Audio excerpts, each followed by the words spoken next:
अस्सलाम वालेकुम स्टूडेंट्स। आज की हमारी प्रॉब्लम है problem number 12.6 from chapter number 12 that is electrostatics. बहुत ही सिंपल सी प्रॉब्लम है स्टूडेंट्स, सिंपल सी कैलकुलेशन एंड सिंपल सी स्टेटमेंट है। क्या फाइंड करना है जी? हमने find the electric field strength, electric field हमने फाइंड करनी है रिक्वायर्ड टू होल्ड, यानी इलेक्ट्रिक फील्ड स्ट्रेंथ की वो वैल्यू हमने देखनी है जो कि हमें चाहिए ताकि क्या हो सके, to hold suspended a particle of mass 1 into 10⁻⁻⁻6 kilogram. यानी कि एक पार्टिकल है जिसका मास है 1 into 10⁻⁻6 kilogram and charge 1 microcoulomb, और उस पार्टिकल के ऊपर जो चार्ज है वो कितना है, 1 माइक्रोकूलम। उसको हमने होल्ड करवाना है, hold suspended between two plates 10 centimetres apart. यानी कि हमारे पास दो ऑब्वियसली चार्ज प्लेट्स होंगी जिनके दरमियान हमारा ये पार्टिकल जो है वो है, और हमने इलेक्ट्रिक फील्ड की वैल्यू इस तरह से सेट करनी है कि वो जो पार्टिकल है वो उन दो प्लेट्स के दरमियान नीचे ना गिरे। सिंपल, यानी कि अगर हमारे पास इस तरह से दो प्लेट्स हों, ठीक है, लेट्स से, और उनके दरमियान डिस्टेंस उसने हमें कितना कहा हुआ है, डिस्टेंस जो है वो इनके दरमियान जो डिस्टेंस है दैट इज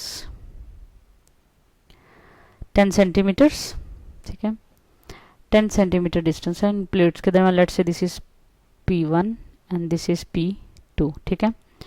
अब एक पार्टिकल है जिसका मैस हमें गिवन है, लेट्स से वो मैस है जी m, ठीक है, और उस पर चार्ज है q, ठीक है, जो कि है 1 इंटू 1 इंटू 10, ये माइक्रो की जगह हम पुट करेंगे तो 10⁻⁻6 ही आएगा, 1 इंटू 10⁻⁻6 कूलम्स। अच्छा, हमने इसको यहाँ पे सस्पेंड करवाना है, टू होल्ड सस्पेंड, यानी कि ये दो प्लेट्स के दरमियान इलेक्ट्रिक फील्ड की हमने वो वैल्यू फाइंड करनी है कि ये जो पार्टिकल है ये नीचे ना गिरे, ये इनके दरमियान मतलब इनके दरमियान सस्पेंड रहे मतलब नीचे ना गिरे। अच्छा बच्चों, चीज़ें की नीचे किस वजह से आती हैं, डाउनवर्ड की तरफ क्या होता है, वेट की डेफिनेशन ही यही है ना कि वो फोर्स जिससे जो है वो चीज़ें नीचे की तरफ आती हैं।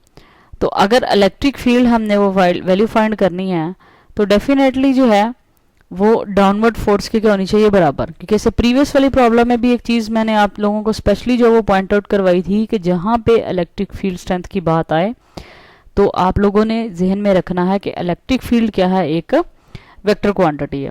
चलें बाकी बातें हम बाद में करते, सबसे पहले हम लिख लेते हैं डाटा, ठीक है। डाटा है जी हमारा, क्या है हमारे पास, क्योंकि एक ही चार्ज है तो 1 2 तब हमें लगाने की ज़रूरत नहीं है, ठीक है। एक चार्ज है जिसका, एक पार्टिकल है जिसका चार्ज मास जो है वो 1 इंटू 10⁻⁻, क्या है, -6 किलोग्राम, और उस पार्टिकल के ऊपर जो चार्ज की वैल्यू है दैट इज Q, वो है 1 माइक्रोकूलम। तो ऐसे ही यूनिट्स में हम लिखेंगे तो हमें ये प्रीफिक्स जो है वो रिमूव करना पड़ेगा, तो माइक्रो होता है 10⁻⁻6 कूलम्स।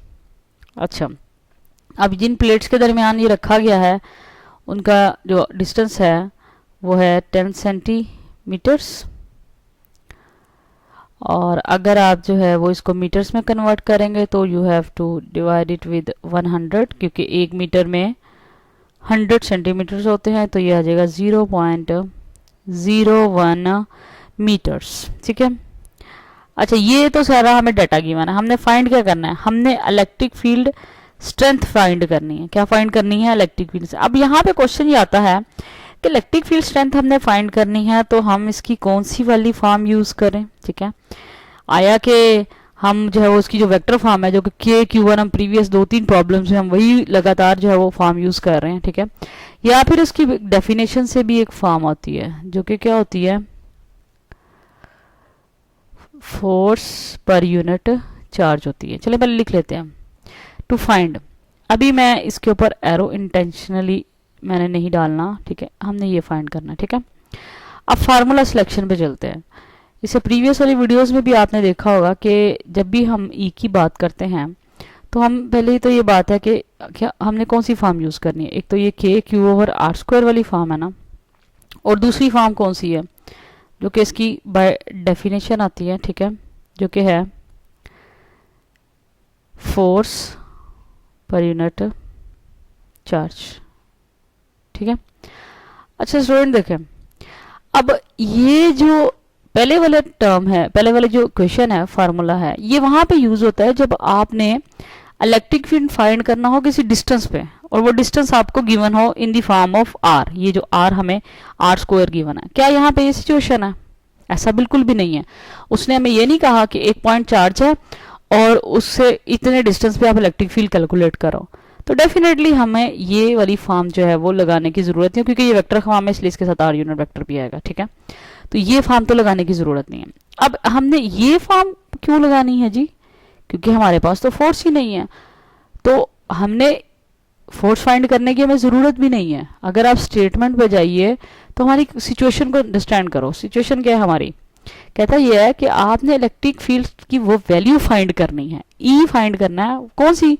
जिसपे ये जो मैस एम है ये नीचे ना गिरे, ये मैस एम नीचे ना गिरे, क्योंकि टू होल्ड सस्पेंडेड, इसको हमने सस्पेंड करके रखना है कि भाई आप यहाँ पे इन दो प्लेट्स के दरमियान लटके रहो।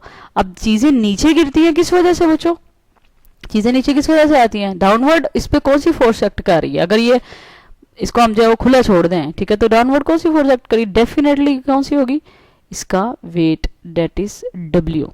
ठीक है, तो इसका मतलब क्या हुआ कि जो हमने इलेक्ट्रिक फील्ड अप्लाई करना है, ठीक है, इसको नीचे गिरने से रोकने के लिए, वो डेफिनेटली किस तरफ होगा? वो ऊपर की तरफ होगा। तो हमें डायरेक्शन की तो बात करने की जरूरत ही नहीं है। तो कहने का मतलब ये है कि हमने, हमारी जो सिचुएशन आ गई वो ये आ गई कि इलेक्ट्रिक फील्ड की वो वैल्यू सिर्फ तब आएगी जब डाउनवर्ड फोर्स और अपवर्ड फोर्स क्या होगी? बराबर होगी। अब डाउनवर्ड फोर्स कौन सी है? वेट, वेट फोर्स है ना एक, जिससे चीजें जो नीचे की तरफ गिरती हैं। ठीक है, और अपवर्ड फोर्स कौन सी होनी चाहिए? जिसने इसको गिरने से रोकना है, जो कि आपकी क्या होनी चाहिए? यही इलेक्ट्रिक फोर्स। कौन सी होनी चाहिए? ये इलेक्ट्रिक फोर्स। ठीक है, जो कि इस इलेक्ट्रिक चार्ज की वजह से है। तो हमारी जो है वो कंडीशन क्या होगी? तो हमारी कंडीशन इस प्रॉब्लम को सॉल्व करने के लिए क्या होगी? सिंस हमारे के जो आपकी जो अपवर्ड फोर्स और डाउनवर्ड फोर्स है वो क्या होनी चाहिए? आपस में बराबर होनी चाहिए। तो इलेक्ट्रिक फोर्स जो है that should be equal to its weight. ठीक है, अब यहां से ये जो आपका फार्मूला, जो कि फार्मूला नंबर 2 लेट से हमने जो है वो जो कि चूज किया, ये आपने लिखना नहीं है, ये 1 2 मैंने सिर्फ क्लैरिफाई करने के लिए लिखा था कि हम ये जो है वो ये के क्यू वाला फार्मूला क्यों नहीं यूज कर रहे हैं। ठीक है, तो सेकंड वाला फार्मूला हम इसलिए यूज कर रहे हैं क्योंकि एक्चुअली हमने दोनों फोर्सेस को क्या करना है? बैलेंस करना है, ताकि ये मैस नीचे ना गिरे बल्कि क्या रहे? सस्पेंड रहे इन दो प्लेट्स के दरमियान में। ठीक है, तो यहाँ से हमारे पास इलेक्ट्रिक फोर्स क्या आ जाती है बच्चों? Q multiply by E। ठीक है, इसीलिए हमें जो है वो जरूरत ही नहीं है ये करने की कि डायरेक्शन की बात करने की जरूरत ही नहीं है। ठीक है, वो हमें क्लियर हो रहा है फिगर से कि सिर्फ सस्पेंड तभी करेगा जब अपवर्ड फोर्स और डाउनवर्ड फोर्स क्या होगी? बराबर होगी। तो यहाँ से W हमें पता है बाय डेफिनेशन क्या होता है? mg। ठीक है, तो हमें क्या फाइंड करना है? E। तो यहाँ से E आ गया mg डिवाइडेड बाय Q। ठीक है बच्चों, अब ये हमारा फार्मूला जो है वो रेडी हो गया। अब हमने सिर्फ ये करना है कि इस फार्मूले के अंदर क्या पुट करनी है? वैल्यूज। तो हमारी हेडिंग आ जाएगी यहाँ पे कैलकुलेशंस की, कैलकुलेशंस। अच्छा जी, तो कैलकुलेशंस में हमारे पास E क्या आएगा जी? हमारा फार्मूला क्या आया था? हमारा फार्मूला था mg divided by Q। m और m क्या है? 1 इंटू 10⁻⁻⁻6 जी। m की वैल्यू पुट करते हैं, m 1 इंटू 10⁻⁻6 g है जी हमारा 9.8 and divided by charge Q। और Q की वैल्यू स्टूडेंट्स हमें क्या गिवन है? 1 माइक्रो कूलम। अगेन माइक्रो की जगह पे क्या आ गया था? -6। तो Q की जगह पे भी आ जाएगा 1 इंटू 10⁻⁻6। ठीक है, तो सिंपल सी हमारी जो है वो कैलकुलेशंस थी, कोई लंबी चौड़ी हमें वैल्यू पुटिंग करनी नहीं। यहाँ पे अब हम इसको सिंप्लीफाई करेंगे तो 1 इंटू 10⁻6 तो डायरेक्टली कैंसिल हो गया। तो सिंपली हमारे पास E आ गया 9.8। अच्छा बच्चों, अब यहाँ पे बेशक आप स्टूडेंट्स वो यूनिट बिल्कुल ठीक है न्यूटन पर कूलम लगा सकते हैं, लेकिन अगर हम अपनी स्टेटमेंट पे वापस जाएं तो हमें जो गिवन है आंसर उसमें यूनिट है वोल्ट पर मीटर, ठीक है। वोल्ट पर मीटर क्यों हम यहाँ पे भी यूज कर रहे हैं, देखो बच्चों ये प्लेट्स के दरमियान जब आप पार्टिकल को सस्पेंड करा रहे हो तो सिर्फ तभी सस्पेंड होगा जब इन दोनों के दरमियान क्या होगा, एक मतलब एक इलेक्ट्रिक फील्ड डेवलप होगा। और इलेक्ट्रिक फील्ड तभी होगा जब जो है वो दोनों प्लेट्स पे के बीच में जो है वो पोटेंशियल का डिफरेंस आएगा। तो जहाँ पे पोटेंशियल की डिफरेंस की बात आ जाती है तो वहाँ पे यूनिट क्या होता है, वोल्ट, क्या आता है, वोल्ट, ठीक है। तो इस वजह से इलेक्ट्रिक फील्ड का दूसरा यूनिट वोल्ट पर मीटर भी है, जो कि चैप्टर के अंदर हम पढ़ चुके हुए हैं, जहाँ पे रिलेशन जो है वो निकलता है इलेक्ट्रिक फील्ड और पोटेंशियल डिफरेंस के। Electric field is negative gradient of potential difference. तो वहाँ पे यूनिट जो आता है वो आता है वोल्ट पर मीटर, और आप ये भी लिख सकते हैं वोल्ट पर मीटर, ठीक है। तो रट्टा मारने की बात नहीं है, सिचुएशन को समझें कि आपने जो प्रॉब्लम सॉल्व की उसके अंदर गिवन क्या था और किस प्रोसीजर को फॉलो करके जो है वो आपने फाइंड आउट की है क्वांटिटी, जिसकी वजह से यूनिट जो है वो हम यहाँ पे प्रेफर क्या कर रहे हैं, वोल्ट पर मीटर का, ठीक है स्टूडेंट्स। होप आपको ये प्रॉब्लम जो है वो क्लियर होगी। अल्लाह हाफिज़।